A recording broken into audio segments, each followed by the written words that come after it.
24 अप्रैल सन 2012 रात को 12:30 बजे किसी ने सोनू शर्मा पर जानलेवा हमला किया, वो भी किसी सुनसान सड़क पर नहीं, उसके अपने घर के अंदर, और किसी को खबर तक नहीं।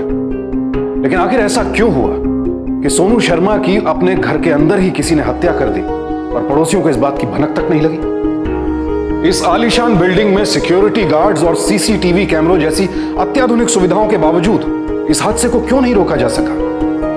कहने को तो मुंबई की आबादी करोड़ों में है, लेकिन फिर भी यहां भीड़ में हर आदमी अकेला है।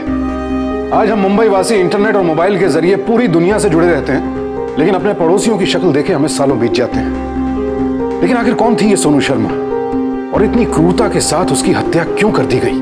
जी साहब, 11 बजे के बाद इधर रेलिंग्स पे मेरा ही ड्यूटी था सर, पर मैंने सर किसी को आते जाते नहीं देखा सर। सर रजिस्टर में कोई एंट्री नहीं है सर। पक्का? जी साहब।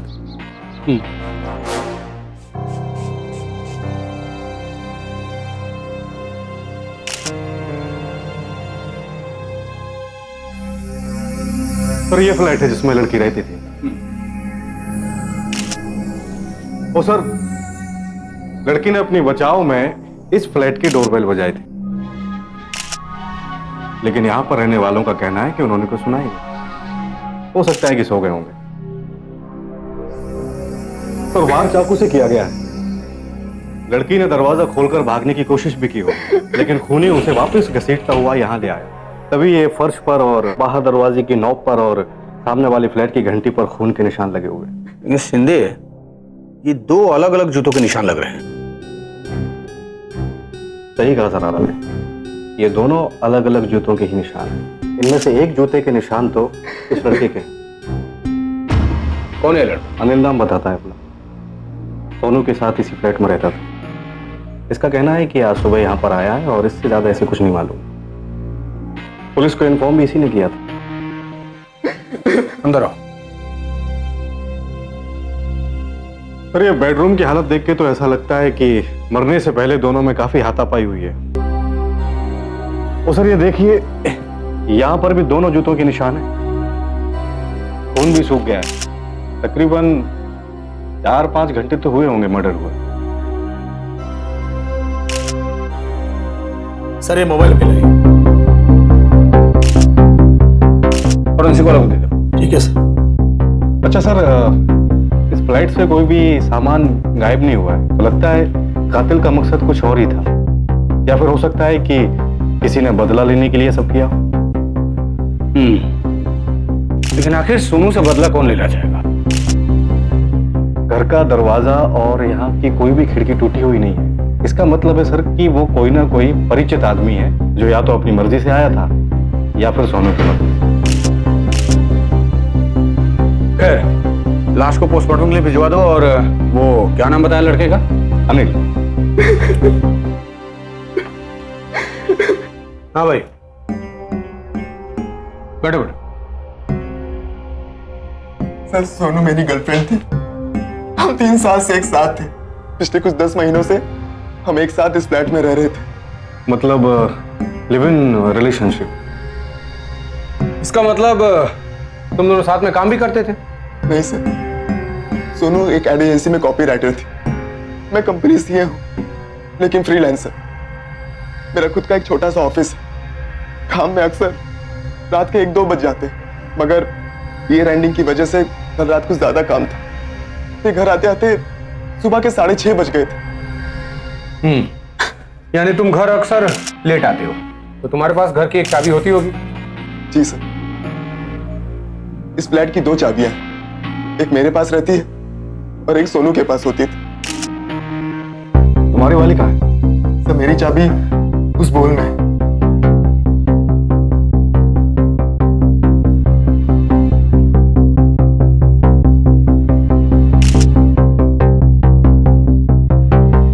सर यहाँ चाबी तो है, लेकिन 2 नहीं, एक ही है।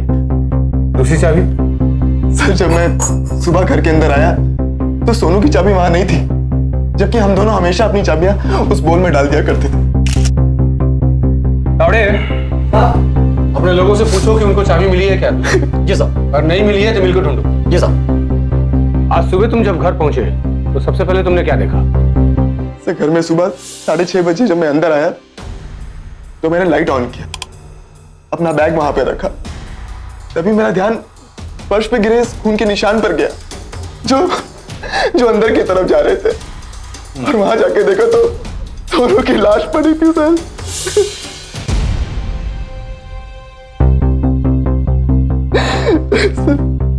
सर मुझे अभी विश्वास नहीं हो रहा, कोई सोनू के साथ ऐसा क्यों? ये सब कैसे हो गया सर? कैसे हो गया?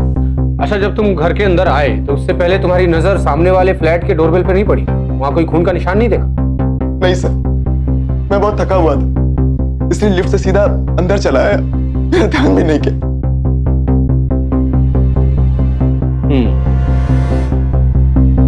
सोनू से तुम्हारी आखिरी बार कब बात हुई थी? सर बात नहीं हुई थी, बस SMS के जरिए कुछ बातें हुई थी। कैसी बात है? तो मेरे घर से बाहर जाने के बाद करीबन 10 मिनट बाद 10:15 में सोनू का पहला मैसेज आया कि घर की लाइट चली गई है। अच्छा, फिर सर तकरीबन 11 बजे सोनू का वापस मैसेज आया कि घर की लाइट दोबारा चली गई। तो उसके बाद सर मेरा सोनू के साथ कोई कांटेक्ट नहीं हुआ, और फिर मैं भी अपने काम में बिजी हो गया। शिंदे, वो इलेक्ट्रिशियन को बुलाओ। Yes sir.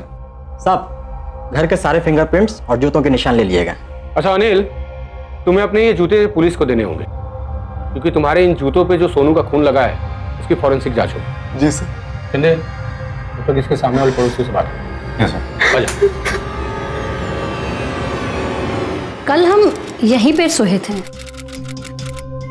तुम लोग सो रहे थे तो घंटी सुनाई नहीं दी? घंटी क्यों लगा रखा है? जी वो तावड़े, साहब। घंटी बजा। हो साहब।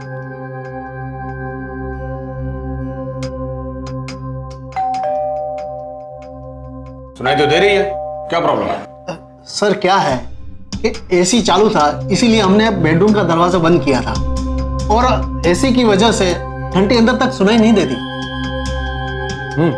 चलो ठीक है, फिर बेडरूम का दरवाजा बंद कर देते हैं। देखते हैं। बजा। Yes sir. बोल उसको। तू बजा भी रहा है कि नहीं? मैं तो बजा रहा हूँ साहब। बजा। हमने कहा था ना सर, नहीं सुनाई दे रही। हाँ ठीक है ठीक है। अच्छा, वो दोनों आपके सामने वाले फ्लैट में रहते थे, कब से रह रहे थे मालूम है? वो 1 साल से रह रहे थे।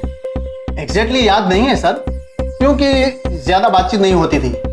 मॉडर्न किस्म के लोग थे दोनों, और आप तो जानते ही हैं आजकल की नई पीढ़ी किसी से घुलना मिलना पसंद नहीं करती, बस यूं ही आते जाते हाय हेलो होती थी। लड़के का नाम अनिल है। अनिल। शिंदे। लेकिन सर, दोनों के बीच में झगड़े बहुत होते थे। कल रात को भी बहुत झगड़ा हुआ दोनों के बीच। आपको कैसे पता कि दोनों के बीच झगड़े होते थे?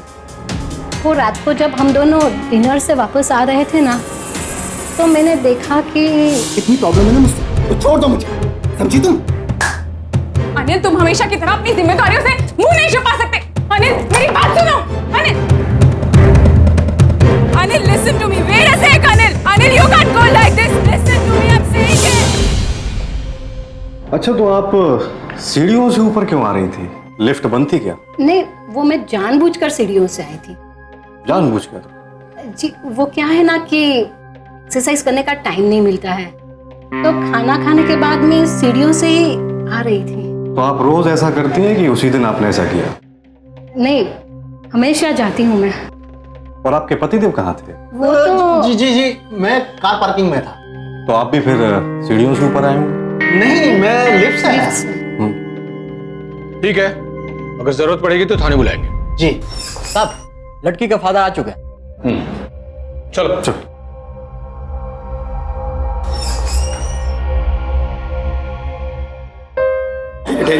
अरे शक्ल तो देखने दो मुझे मेरी बेटी की। अंकल, इनको संभालिए अंकल। ओ थम्बा थम्बा, देखने दो।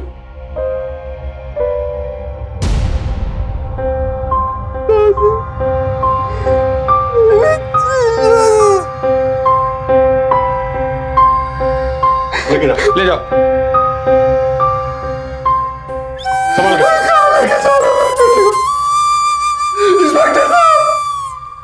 कहाँ लेके जा रहे हो? कोई नहीं, पोस्टमार्टम के बाद बॉडी मिल जाएगी। आइए आपसे बात करते हैं।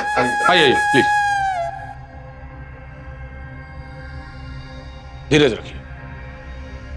अच्छा, आपकी या आपकी बेटी की किसी से कोई दुश्मनी या फिर? जी नहीं, सोनू तो बहुत ही इंडिपेंडेंट लड़की थी, शुरू से ही अपना ख्याल खुद रखती थी, उसकी किसी से कोई दुश्मनी भी नहीं थी। आपकी बेटी से आखिरी बार कब बात हुई?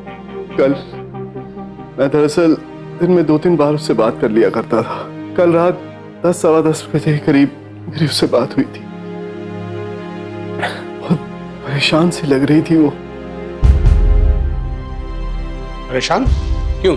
दरअसल वो कह रही थी कि उसका अनिल से कल झगड़ा हो गया। बाद में ठीक भी हो गया था, लेकिन अक्सर ये आपस में झगड़ते रहते थे। मैंने कई बार इन लोगों को समझाया कि अब इस तरह से झगड़ना बंद करो। दरअसल ये दोनों ही बड़े गर्म मिजाज के थे, कई बार तो मेरे सामने भी झगड़ते रहते थे, यहाँ तक कि हाथापाई भी की थी। दरअसल मैं तो इन दोनों के लिव इन रिलेशनशिप से ही बिल्कुल खिलाफ था, लेकिन सोनू थी कि अपनी जिद पे अड़ी थी। और क्या कहा सोनू ने? बस कल जब मेरी उससे बात हो रही थी तो वो अचानक बोली उसके घर की लाइट चली गई है। उसने कहा वो मुझसे बाद में बात करेगी, लेकिन बाद में उसका कोई फोन भी नहीं आया और सुबह अनिल का फोन आया और मैं कोई नहीं, धीरे धीरे। सर वो इलेक्ट्रिशियन आ गया। सर वो इलेक्ट्रिशियन आ गया है, मैं देखता हूँ। तो इलेक्ट्रिशियन है, तेरे से पूछ रहा हूँ, नाम क्या है तेरा? साहब किशोर पवार साहब। इस बिल्डिंग का काम कब से कर रहा है? साहब यही हुई 2 साल से साहब। बाजू में मेरा छोटा सा दुकान है साहब, आसपास की सारी बिल्डिंगों का काम मैं ही देखता हूँ साहब। रात को इस फ्लैट में आया था? जी साहब 2 बार। 2 बार? क्यों? साहब वो इस फ्लैट का लाइन बार बार ट्रिप कर रहा था साहब। मैं एक बार ठीक करके गया, जब वापस गया तो मुझे पता चला कि ठीक नहीं हुआ है। मैं दोबारा आया साहब और लाइन को डायरेक्ट करके चला गया था साहब। मैडम को बोल के गया था कि मैं सुबह आके देखता हूँ। फिर साहब जब आया तो ये सब। तेरे जूते का नंबर कितना है? जूता? जूता नहीं साहब, चप्पल 7 नंबर का। पुलिस को बिना बताए शहर के बाहर मत जाना। इसकी एक फोटो, जूते का नंबर और फिंगरप्रिंट्स ले लो। जी साहब। ठीक है? जी चल।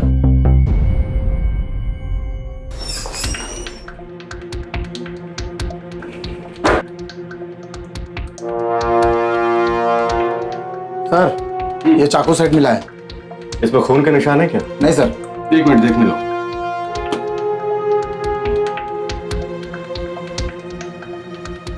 ले, हो सकता है कि कातिल ने इन्हीं चाकू में से किसी से खून किया हो और फिर खून पोंछ के इसमें रख दिया हो तो सकता है। इन सबको फॉरेंसिक लैब भेजो। Yes sir. आवड़े चाबी मिल गई, साहब को बोलो।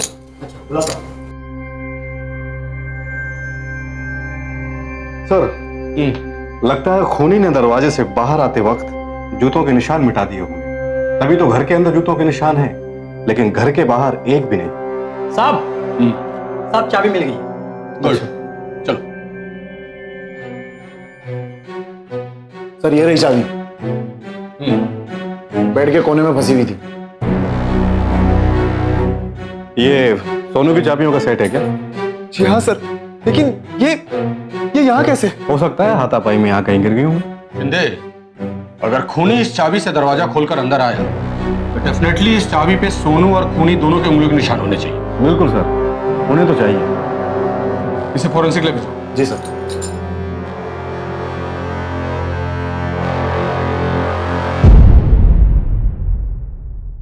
इस बिल्डिंग में जो सीसीटीवी कैमरा लगा है उसकी सारी रिकॉर्डिंग इसी में होती है। कल के पूरे दिन की रिकॉर्डिंग भी इसी में होगी। अभी देख सकते हैं? जी हाँ।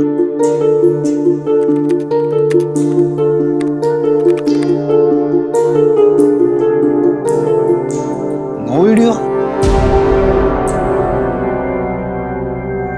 ये ऐसा क्यों आ रहा है? पता नहीं, लगता है सीसीटीवी कैमरा में कुछ प्रॉब्लम है। कहाँ लगा ये कैमरा? यही मेन गेट के बाजू में। आइए दिखाता हूँ। आइए।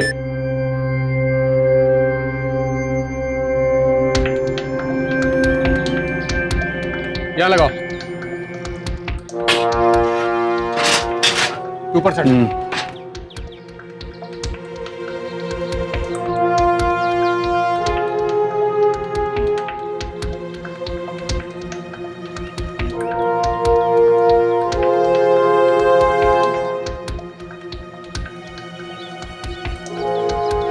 सर, कैमरे का तो तार निकला हुआ है। इसका मतलब शिंदे वो कोई बाहर का आदमी नहीं था। वो जो कोई भी था उसको इस बिल्डिंग और कैमरास के बारे में सब कुछ पता था। लेकिन ये कौन हो सकता है? जो कोई भी हो पता तो लग ही जाएगा। Well thank you. अगर जरूरत पड़ी तो थाने बुलाएंगे। Any time sir. शिंदे चल। सुरक्षा की दृष्टि से मुस्तैद एक रेजिडेंशियल बिल्डिंग में सोनू शर्मा की अपने ही घर में हत्या कर दी जाती है। जाहिर है ये किसी बाहर वाले का काम नहीं था। अपराधी कोई ऐसा व्यक्ति था जो बिल्डिंग की सुरक्षा व्यवस्था से भली भांति परिचित था, इसीलिए वो बिल्डिंग की सुरक्षा में इतनी आसानी से सेंध लगा पाया। लेकिन वो कौन व्यक्ति था? और शायद वो कोई ऐसा व्यक्ति था जिसे सोनू शर्मा जानती थी। जुर्म को अंजाम देने में अक्सर कुछ ऐसे लोगों का हाथ होता है जिन्हें हम अच्छी तरह जानते हैं, पहचानते हैं। सोनू के केस में भी ऐसा ही हुआ। पुलिस के लिए यह केस बेहद ही उलझी हुई गुत्थी बनता जा रहा था, लेकिन फिर भी उन्होंने हार नहीं मानी। तो ये पोस्टमार्टम की रिपोर्ट आ गई है। इसके हिसाब से कत्ल 12 से 1 के बीच हुआ है और कत्ल के लिए तेज धार वाला चाकू इस्तेमाल किया गया है। तो सर, ये सोनू के गर्दन के पीछे वाले हिस्से में कई घाव लगे हैं। इन घाव से ज्यादा खून बह जाने की वजह से इसकी डेथ हुई है। और जो सोनू की किचन से हमें चाकू मिले थे वो इसके घाव से मैच नहीं करते। दिखाओ जरा। अच्छा, चाबियों पर से कुछ उंगलियों के निशान मिले कि नहीं? मिले तो हैं, लेकिन सब आधे अधूरे निशान हैं। हो सकता है कि बिस्तर में गद्दों के बीच में फंस जाने की वजह से उंगलियों के निशान मिट गए हों। एक और सबसे बड़ी बात सर, रेप केस नहीं है। हाँ, लेकिन सोनू के नाखून से कुछ ब्लड सैंपल मिले, उनकी डीएनए जांच हो रही है। अच्छा, और ये इन जूतों से कुछ पता चला? नहीं सर, इतना ही मालूम है कि ये दोनों ही जूते 9 नंबर के। इनमें से एक जूता तो अनिल का है, लेकिन दूसरा जूता किसका है इसके बारे में अभी तक कोई जानकारी नहीं मिली है। और हाँ सर, वो जो सोनू का मोबाइल मिला था वो पूरी तरह से टूटा हुआ था, तो उसे डाटा रिकवरी के लिए भेज दिया गया है और टेलीफोन कंपनी से कॉल्स की डिटेल्स मंगवाई। तो कल सुबह तक दोनों ही आ जाएंगे। गुड। काश अगर सोनू के पड़ोसियों ने सही टाइम पे दरवाजा खोल दिया होता तो शायद उसकी जान बच जाती। सर, मुझे लगता है कि सोनू के मर्डर के पीछे कोई और नहीं, अनिल है। क्यों? क्योंकि सर, अनिल और सोनू दोनों के बीच झगड़ा होता ही रहता था। कत्ल वाली रात भी दोनों के बीच झगड़ा हुआ, लेकिन अनिल ने अभी तक अपने मुंह से इस बात का जिक्र तक नहीं किया। बस उसका कहना है कि ऑफिस में था। और सर, सिर्फ एक अनिल ही है जिसके पास फ्लैट की चाबियां भी होती थी और उसे बिल्डिंग और बिल्डिंग में लगे सीसीटीवी कैमरे के बारे में पूरी तरह से जानकारी थी।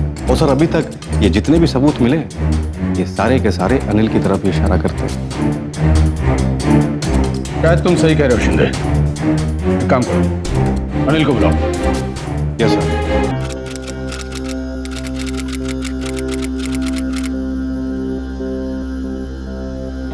बैठो बैठो। अच्छा अनिल, तुम्हारे और सोनू के बीच के रिलेशन कैसे थे? सर, बहुत अच्छे रिलेशन थे। एक दूसरे को अच्छी तरह समझते थे, एक दूसरे से बहुत प्यार करते थे। इतना ही समझते थे तो झगड़ा क्यों करते थे? क्यों? सर, झगड़े किस कपल के बीच में नहीं होते। हाँ होते हैं, नॉर्मल झगड़े तो हर घर में होते हैं, लेकिन तुम दोनों के झगड़े मारपीट तक चले जाते थे अक्सर। क्यों? एक्चुअली सर, हम दोनों का गुस्सा काफी तेज था, लेकिन मारपीट सिर्फ मैं ही नहीं किया करता था, वो भी उतना ही किया करती थी। लेकिन उसके बावजूद भी हमें एक दूसरे की बहुत आदत थी सर। कल रात को भी तुम दोनों के बीच झगड़ा हुआ था, मारपीट तक नौबत आ गई थी। नहीं सर, झगड़ा नहीं हुआ था, बस थोड़ी सी बहस हुई थी। एक्चुअली सर, मैं लाइट का बिल जमा करना भूल गया था। भूल गए? इतने दिन से तुम्हें याद दिला रही हूँ, इतना छोटा सा काम भूल गए ने तो। अरे कहा ना यार, भूल गया, टाइम नहीं है मेरे पास। और वैसे भी ऑफिस में ऑडिट का काम चल रहा है, एक बार तुम बिल जमा करने चली जाओगी तो कुछ बिगड़ नहीं जाएगा। क्यों? हम दोनों के काम मैं अकेले क्यों करूं? घर में राशन खत्म हो जाता क्या बकवास कर रही हो? सिर्फ लड़ाई करनी है तुम्हें? लड़ाई मैं नहीं कर रही हूँ, लड़ाई तुम कर रहे हो और छोटी छोटी बातों से तुम मुझे उकसाते हो ताकि मैं और बोलूं और लड़ूं। इतनी तकलीफ है तुम्हें मुझसे तो छोड़ क्यों नहीं देती मुझे? अनिल तुम हमेशा की तरह अपनी जिम्मेदारियों से मुंह नहीं छुपा सकते। सर, उस रात मैं बहुत परेशान था, इसलिए मैं कल ऑफिस में ही रुक गया था। सोनू का एसएमएस आया कि घर की लाइट चली गई, तो मैंने जवाब में कह दिया कि इलेक्ट्रिशियन को बुलवा के चेक करवा लो। अच्छा अनिल, सोनू कैसी लड़की थी? मेरा मतलब कैसा नेचर था उसका? किसी से कोई दुश्मनी, पैसे वगैरह को लेके? नहीं सर, उसने कभी ऐसा कुछ बताया तो नहीं। सर बयान कंप्लीट है। तो अनिल साइन करो।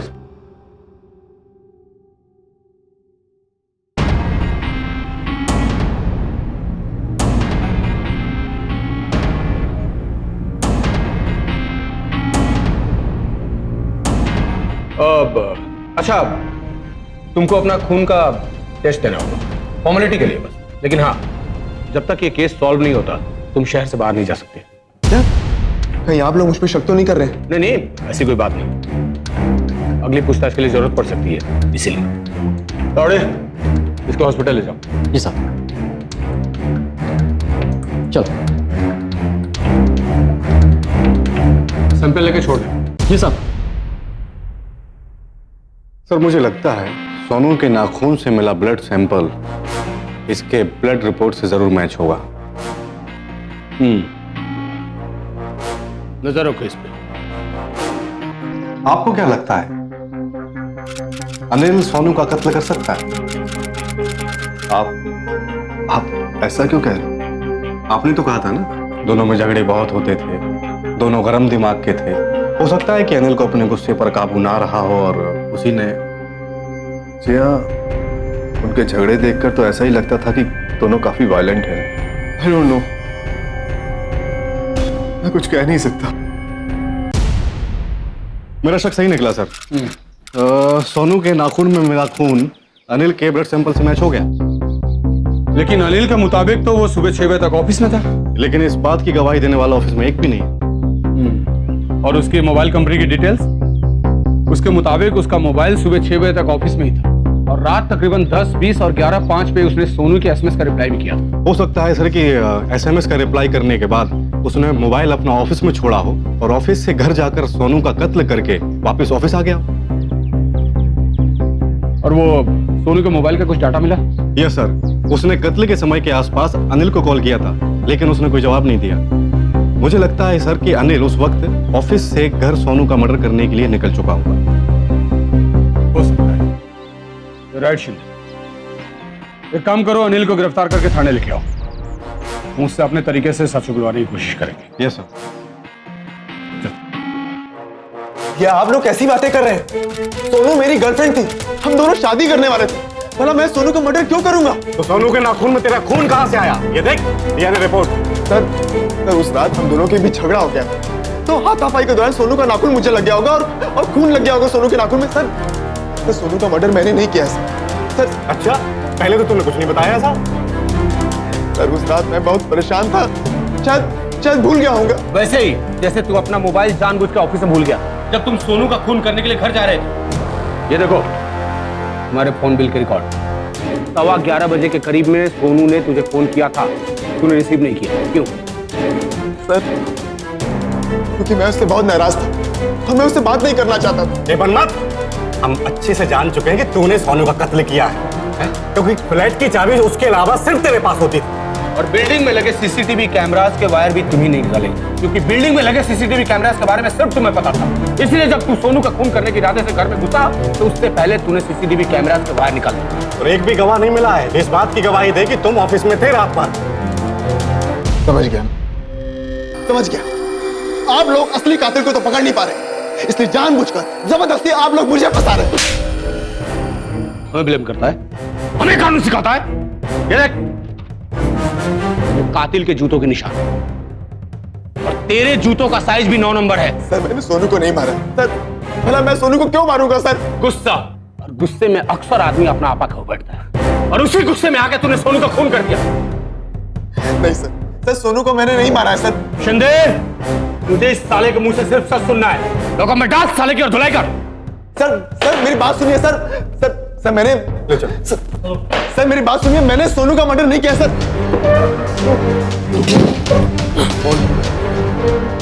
सच बोल। बस सच कर, मैंने सोनू को नहीं मारा इंस्पेक्टर। इतनी मार खा के तो बड़े बड़े मुजरिम अपना मुंह खोल देते हैं, लेकिन ये साला अपना जुर्म कबूल करने को तैयार ही नहीं होता। ऐसे तो एक और छूट जाएगा, क्योंकि ना तो हमारे पास कत्ल का हथियार हो, ना ही वो जूते। शिंदे, तुम्हें नहीं लगता कि हम कहीं कुछ भूल रहे हैं?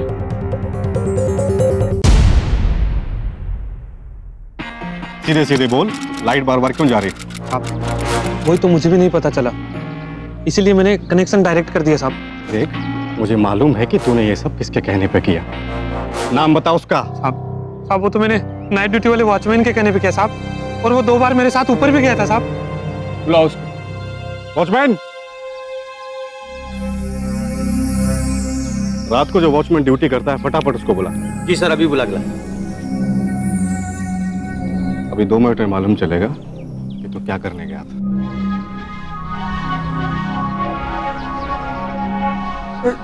जी साहब।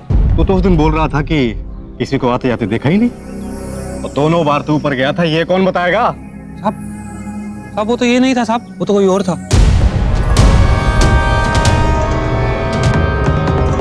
मतलब ये मजाक चल रहा है आपका? मजाक हो रहा है? सब बताता हूँ, सब सच सच बताता हूँ सब। वो बीविंग्स का वॉचमैन है ना सब, बब्बन सर, उसने अपनी ड्यूटी में से चेंज कर दी साहब।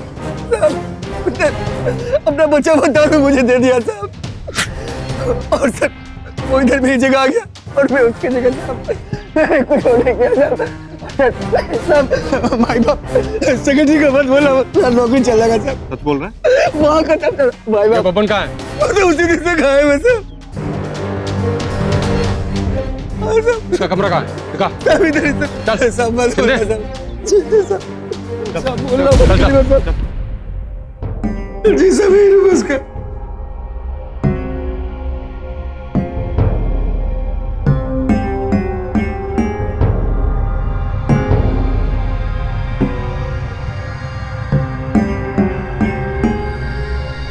कमाल है।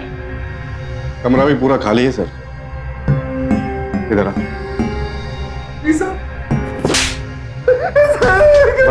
मुझे कुछ नहीं पता। ये बता कहाँ है? सच बताना, मुझे कुछ नहीं पता सर। सच बता, बब्बन कहाँ है? सब भाग सब यही पे सब। मुझे और बता वरना। सब का बोलना सब नहीं पता मुझे सर। शिंदे, पता करो कि किस सिक्योरिटी एजेंसी ने ये बब्बन को काम पे रखा था। Yes sir. छोड़ उसको। चल। और सुन, जैसे उसका पता चले हमें इन्फॉर्म कर। पक्का सर।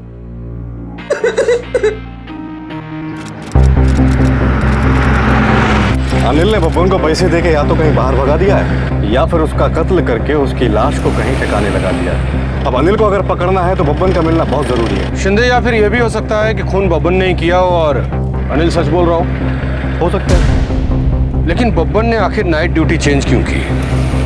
क्या लगता है?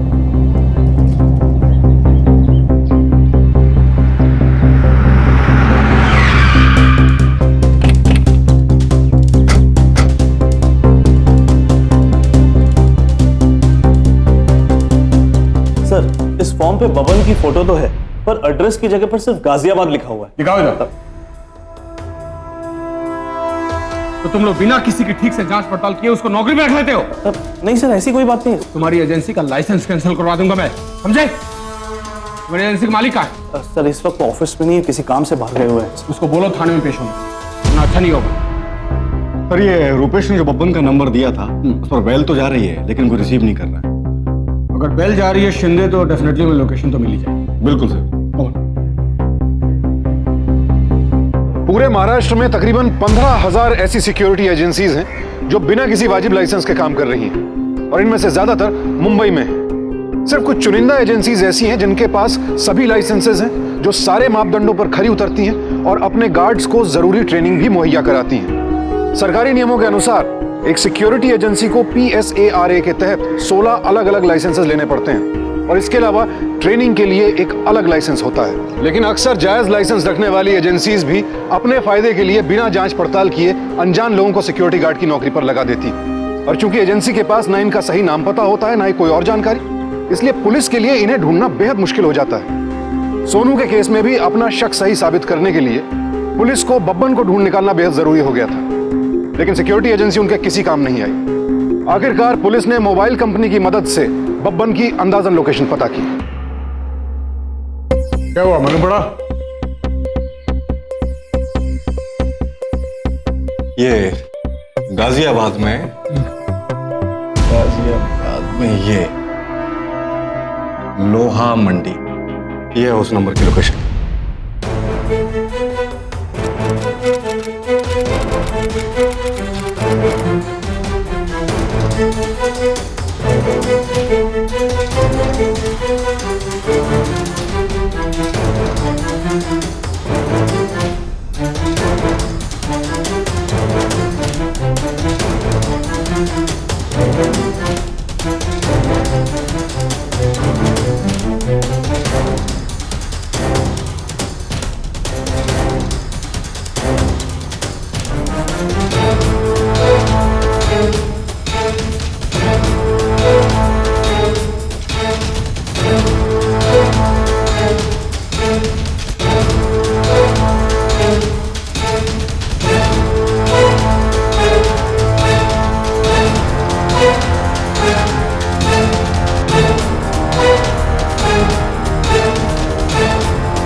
बोल, अनिल ने तुझे कितने पैसे दिए थे? बोल।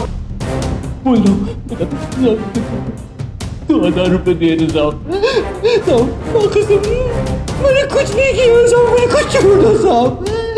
अनिल साहब ने सोनू मैडम का खून किया साहब। लाइट आने के बाद ऊपर भी नहीं गया था साहब। वो तो अनिल साहब के कहने पे मैंने वो CCTV करने का कार्य करता था साहब। माँ कसम मैंने कुछ नहीं किया साहब। बोल, कुछ नहीं किया साहब। कुछ बोला ये? हाँ सर, इसने कबूल किया है कि अनिल के साथ मिला हुआ है। साहब मैंने कुछ नहीं किया साहब।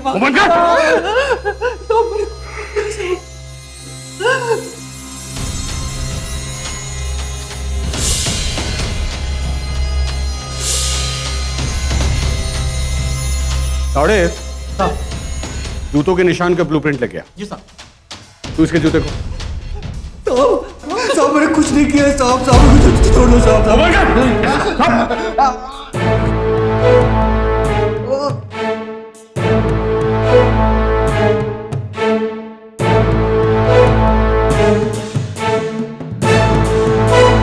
ये सोनू के खून में सिर्फ शामिल नहीं था, बल्कि सोनू का खून इसने खुद किया। बोल, अब बोल, आगे बोल, बोल, बोल। हाँ, मेरे को मैडम बहुत अच्छी लगती थी साहब, लेकिन वो हमेशा वही काम करती थी तो मुझको अच्छा नहीं लगता था। अब वो छोटे छोटे कपड़े पहनती थी, रात बेरात आधी रात को उल्टे सीधे टाइम घर में आती थी, घर से चलती थी। साहब आप बताओ, कोई भले घर की लड़की ये सब हरकतें करे क्या अच्छा लगता है साहब? मैं उनके पास गया, मैंने बोला मैडम आप ये छोटे छोटे कपड़े आप मत पहना करिए, आप पे बिल्कुल अच्छे नहीं लगते हैं। How dare you? तुम्हारी ये सब बोलने की हिम्मत भी कैसी हुई? तुम होते कौन है ये सब बोलने वाले? हाँ, चढ़ा। माँ कसम बहुत बुरा लगा था, बहुत गुस्सा आया था मेरे को। उसी दिन मैंने सोच लिया था कि जिस दिन मौका मिलेगा इसको तो जरूर सबक सिखाऊंगा। और उस रात को अनिल साहब का सोनू मैडम से झगड़ा हुआ और वो घर से चले गए। मेरे को लगा यही मौका है और मैं सीधा वॉचमैन रुपेश के पास गया और उसको दारू का बोतल का बोल करके उसे जगह बदल ली साहब। लेकिन मेरे को सोनू मैडम के रूम की चाबी चाहिए थी, तो मैंने उनके मकान का गिरा दिया साहब।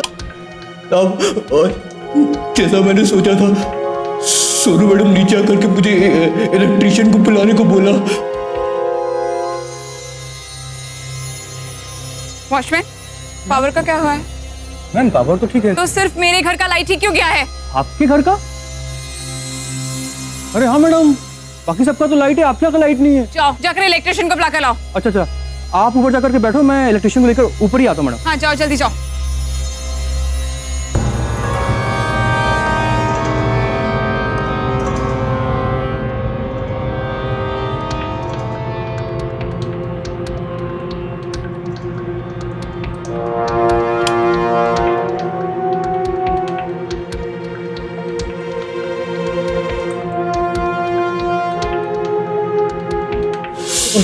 और मैं किशोर को लेकर के उनके रूम में गया चाबी चुराने के लिए साहब। ये लो। मैडम वो नीचे से ट्रिप हो रहा था, मैंने ठीक कर दिया। लेकिन अभी फिर से तो नहीं जाएगी ना? नहीं, अब कोई प्रॉब्लम नहीं। पक्का? पक्का पक्का मैडम, अब कोई प्रॉब्लम नहीं होगी। ठीक है, जाओ जाओ।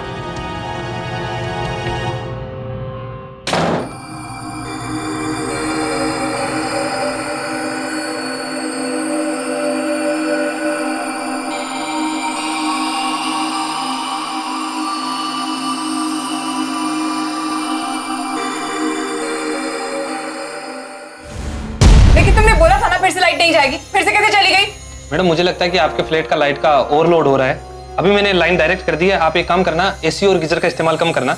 बाकी मैं सुबह आके देखता हूँ कि प्रॉब्लम क्या है। अच्छा ठीक है। मैं चलता हूँ। हाँ हाँ जाओ जाओ। मैडम एक गिलास पानी मिलेगा? अच्छा ठीक है।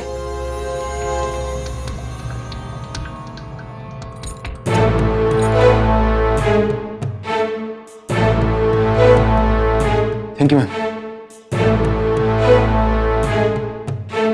Thank you ma'am. हाँ ठीक है, जाओ। मैंने उनके कमरे की चाबियां चुरा ली साहब। फिर? और उसके बाद और मैं सीधा अपने कमरे में गया साहब।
मैडम आपको कितने बार बोला कि छोटे कपड़े मत पहनो, मगर आप है कि मुझे थप्पड़ मारेंगी। देखो मेरी बात मान जाओ।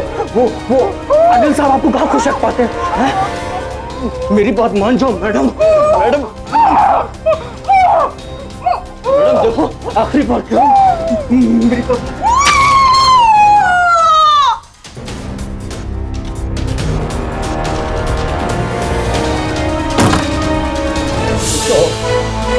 मैं तो बस उनके साथ एक रात गुजारना चाहता था। अगर वो सीधे तरीके से मान जाती तो ये सब होता ही नहीं साहब।